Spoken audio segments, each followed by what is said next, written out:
मीडियावर सध्या मोठ्या प्रमाणात चर्चा आहे ती RHA म्हणजे रिझर्वेशन हटाव आंदोलन यांचं पेज आहे इंस्टाग्रामवर मिलियन्स मध्ये फॉलोअर अवघ्या काही काळामध्ये यांचे झालेले आहे।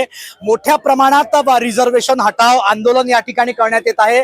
सध्या नागपुरातील संविधान चौक या ठिकाणी ही तरुण मंडळी जी आहे ती एकत्र झालेली आपल्याला बघायला मिळते आहे। या ठिकाणी एक मार्च यांनी या ठिकाणी काढलेला होता नागपुरातील संविधान चौकामध्ये। आपल्या सोबत बोलण्यासाठी ही मंडळी आहे, आपण यांच्याशीच बोलूया आणि समजून घेऊया काय नेमकं यांचं म्हणणं आहे। काय सांगाल, काय मागणी आपली? माझं नाव परीक्षित आहे।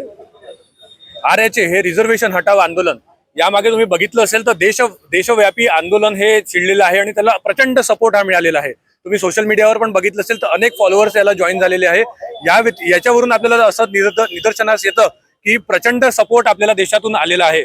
RHA याच्या मागे आपलं जे उद्देश असा आहे की रिझर्वेशन आपण कुठल्याही प्रकारचं कास्ट बेसिसवरती कोणालाही म्हणत नाही किंवा कोणाच्याही कास्टच्या बेसिसवरती रिझर्वेशन आपण काढून घेण्याचं म्हणत नाही। रिझर्वेशन हे सगळ्यांसाठी आहे। आपण हे भारत देशाच्या संविधानाखाली आहे। संविधान हे सगळ्या भारतीयांसाठी आहे। आपण सगळे भारतीय आहे आणि या सगळ्या गोष्टींचा लाभ हे सगळ्या भारतीयांना मिळायला हवा। हे आणि एज्युकेशन रिफॉर्म्स मध्ये या जे सिस्टम मध्ये रिफॉर्म्स आपल्याला अपेक्षित आहे, या रिफॉर्मसाठी आपण सरकारकडे मागणी ठेवतोय। राज्य सरकारकडे आमची अशी रिक्वेस्ट आहे की या गोष्टींवरती विचार करायला हवा। दिल्लीमध्ये ऑलरेडी आपलं सेशन एक चालू आहे, तिथे पण हे सेशन मध्ये डिस्कशन्स व्हायला हवे की जे जसं CJPनी किंवा तिथल्या ज्या जेनझीनी किंवा विद्यार्थ्यांनी जे डिमांड्स ठेवल्या त्या प्रकारे या युवा मुवमेंटमध्ये ज्या स्टुडंट्सचं जे डिमांड आहे ते सुद्धा त्यांनी कन्सिडर करायला हवं आणि या रिफॉर्म्स मागे याच्यासाठी पण एक डिस्कशन करायला हवं। नक्कीच या ठिकाणी नागपुरातील संविधान चौकात मोठ्या प्रमाणात ही युवा मंडळी एकत्र आलेली आहे। आपका नाम बताइए और बताइए आप यहाँ पे प्रोटेस्ट कर रहे हैं, क्या डिमांड्स लेके आप यहाँ सड़क पे उतरे? सर मेरा नाम चारुल मिगलानी है। हम लोग सर यहाँ अपने राइट के लिए, अपने अधिकार के लिए खड़े हुए हैं, ना कि हम किसी और का अधिकार छीनने खड़े हुए हैं।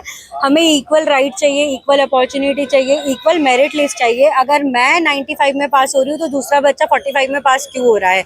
बस मुझे इस बात का जवाब दीजिए। और यहाँ जितने भी न्यूज़ चैनल है, मेरा सबसे एक क्वेश्चन है, मेरा नेशन से एक क्वेश्चन है, प्लीज़ ये बताइए क्या जनरल और OBC में पैदा होना हमारे लिए कर्ज है कि हमें कुछ नहीं मिल रहा है? क्या हम लोगों ने इतनी बड़ी गलती करी है? ना हमें मेरिट लिस्ट में जगह मिल रही है, ना हमें इकोनॉमिक आधार पे एक छोटे घर के गरीब बच्चे को भी इकोनॉमिक आधार पे तक रिजर्वेशन नहीं मिल रहा है, कुछ नहीं मिल रहा है। सिर्फ मुझे इस बात का जवाब नेशन से चाहिए, मुझे गवर्नमेंट से चाहिए कि क्या OBC और जनरल कैटेगरी में होना इतना बड़ा पाप है? प्लस नक्कीच या ठिकाणी काही आहे, काय सांगशील? सर मेरा नाम अभिजीत मिश्रा है, मैं बाय प्रोफेशन एक टीचर हूँ। मेरा सरकार से एक ही मांग है, सरकार हमारी जो चुनी हुई सरकार है और जो भी नेता जो भी हमारे कॉन्स्टिट्यूशन के थ्रू, जो हम एक वोटिंग के थ्रू जो उनको चुन के देता है, वो हमारे गार्डियन है। CJP प्रोटेस्ट में आपने देखा होगा कि उन्होंने अपनी मांग मनवा के रेजिग्नेशन ले लिया गया धर्मेंद्र प्रधान का, तो वो हमारे गार्डियन है। हमारे बच्चों की जिद उनको सुनना पड़ेगा। और जैसे उनने CJP प्रोटेस्ट में चलिए, उसमें बहुत सारे देश विरोधी नारे लगे और भी अदर मुद्दा उनका भटक गया था, फिर भी सरकार उनके सामने इस चीज़ के लिए झुकी, उनने इस्तीफा दिया। हमारी भी सरकार से मांग है, वो हमारे गार्डियन है, बच्चों की आवाज़ सुनना, उनकी जिद मानना उनको पड़ेगा। अगर वो हमारी जिद नहीं मानते हैं, ये हमारी मांग है, जिद अभी हमने करी नहीं है, जिद हम लोग आगे भी करेंगे। ये मांग खत्म नहीं होगी जब तक हमें कोई एक पर्टिकुलर निष्कर्ष इस पे नहीं निकलेगा। हमारे पालक मंत्री, हमारे CM सर देवेंद्र फडणवीस जी, हमारे अमित शाह जी और नरेंद्र मोदी हमारे माता पिता स्वरूप है, ये हमारे गार्डियन है, इन्हें हमारी चिंता करनी होगी। नक्कीच या ठिकाणी भविष्यात सुद्धा या RHA या बॅनर खाली रस्त्यावर उतरण्याची, आंदोलन करण्याची तयारी जी आहे ती नागपुरातील या ठिकाणी युवकांनी केलेली आहे। काय सांगशील तू या ठिकाणी, काय म्हणणं आहे तुझं? माझं नाव संजना चौधरी आहे। मी टुरिझम मॅनेजमेंटची स्टुडंट आहे आणि हॉस्पिटॅलिटी एम्प्लॉई आहे। माझं मत हेच आहे की रिझर्वेशन जे आहे ते आपण पूर्णपणे हटवू शकत नाही, पण आपण आर्थिकरित्या त्याच्यामध्ये बदलाव घडवू शकतो। कारण OBC आणि जनरलमध्ये पण जे काही असे लोक आहेत ज्यांची आर्थिक परिस्थिती एवढी म्हणजे आपण म्हणू शकतो की स्ट्रॉंग नाहीये, तर अशा लोकांना आपण आरक्षण द्यायला पाहिजे, हीच माझी अट आहे, म्हणजे मत आहे माझं याच्यावर। आणि आपण म्हणू शकतो की की जसे SC ST कॅटेगरीचे जे लोक आहेत, आता त्यांना आरक्षण आपण दिलंय, ते लोक सक्षम झालेत, पर त्यांना परत परत आरक्षण का? आणि त्यांच्यामध्ये पण काही असे लोक आहे की जे पुढे वाढू शकले नाही.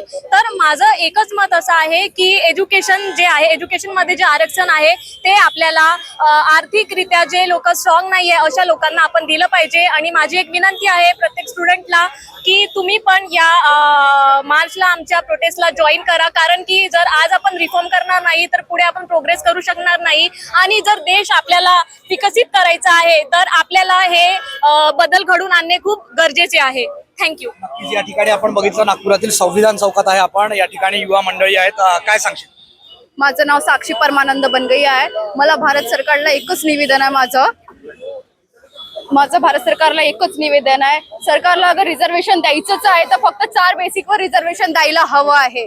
पहिलं जे आहे ते दिव्यांगांना द्यायला हवं आहे, आणि जे दुसरं आहे ते जे आर्मीमध्ये जे जवान शहीद होतात त्यांच्या मुलांना द्यायला हवं आहे. थर्ड मध्ये अनाथांना, आणि जे फोर्थ आहे जे खरंच गरिबी रेषांच्या खाली आहेत त्यांना रिझर्वेशन द्यायला हवं आहे. आमची फक्त एकच माग आहे, रिफॉर्म रिझर्वेशन. धन्यवाद. नक्कीच आपण या ठिकाणी बघितलं नागपुरातील संविधान चौक या ठिकाणी एक मार्च जो आहे, एक आंदोलन जे आहे, प्रोटेस्ट मार्च, तो या ठिकाणी काढण्यात आलेला होता. RAचे रिझर्वेशन हटाव आंदोलन या नावाने यांची एक रॅली होती, मास रॅली, ती आज या ठिकाणी नागपुरात काढण्यात आली होती.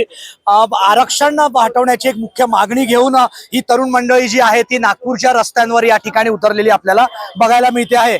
भविष्यातील काळात सुद्धा सरकारकडे यांच्या ज्या मागण्या आहेत त्या पोहोचवून यांच्या मागण्या मान्य करून घेण्यासाठी वेळोवेळी आंदोलन आणि प्रदर्शन करण्यात येणार असल्याचं सुद्धा यांचं म्हणणं आहे. नागपूरहून कॅमेरामॅन मंगेश हस्तकसह योगेश पांडे, मुंबई तक.